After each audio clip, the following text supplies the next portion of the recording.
Story 2, The Midnight Snack, horror comedy. Genre, a classic monster encounter with a very human problem. The setup, Leo, 20 seconds, a grad student with the metabolism of a hummingbird, is up late studying.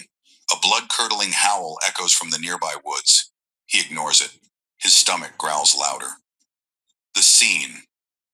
Leo's apartment is a mess of textbooks and empty coffee cups. A second, closer howl makes the windows rattle. Leo glances up, annoyed, then looks at the clock. 1:17 a.m. Leo. Oh, come on, it's the full moon. The werewolves are out. Great. He shrugs and shuffles to the kitchen. He opens the fridge. It's depressingly bare. A jar of pickles, half a can of soda, and a single sad-looking string cheese. Leo number. No, I need real food.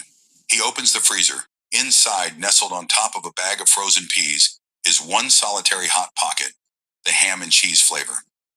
Leo, a single tear of joy. My precious, he pops it in the microwave and hits the express cook button. As the microwave hums, a loud, wet thump comes from his balcony, then another. Leo freezes. He slowly turns. Through the sliding glass door, a massive, hairy, clawed hand grips the railing.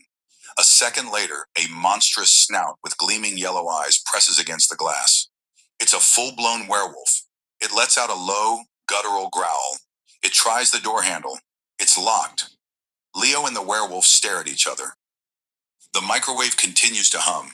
The werewolf snarls and slams its paw against the glass. The whole pane shudders but holds. Leo, whispering, Okay, think. The bathroom?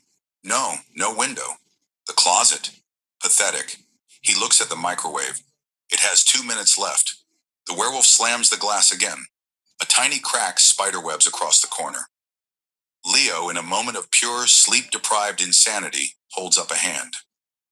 Leo, to the werewolf. Wait. The werewolf tilts its head, confused by the audacity of this tiny snack. Leo, look, you're clearly here to rip me limb from limb. I get it. It's your thing, but I haven't eaten in 7 hours.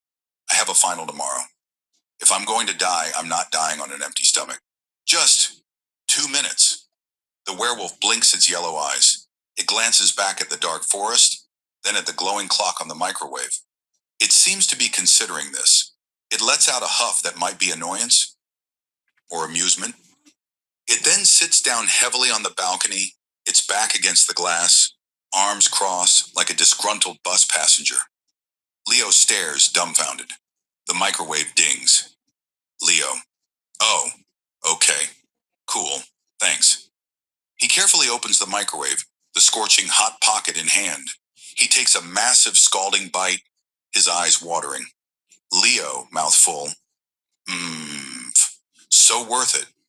He turns back to the werewolf, who is now watching him with what looks like intense curiosity, its nose twitching at the processed food smell.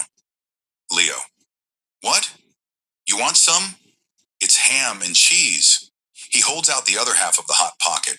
The werewolf's stomach suddenly lets out a growl that rivals its own howls. The werewolf looks at the Hot Pocket. It looks at Leo. It looks at the Hot Pocket again. It slowly, deliberately reaches out a claw and taps on the glass. Tap, tap. Leo. Fine, but you're not coming in. Open your mouth. Leo slides the glass door open just a crack. He throws the Hot Pocket half out. The werewolf catches it in midair, swallows it whole, and its eyes widen in what can only be described as culinary shock. A long silence. Then the werewolf nods once at Leo. A silent thank you. It turns, jumps off the balcony with a thud, and lopes back into the woods, letting out a howl that sounds happy. Leo closes the door, locks it, and leans against it, heart pounding, holding the remaining half of his Hot Pocket. Leo, to himself, did I just make friends with a werewolf over processed junk food? He looks down at the Hot Pocket.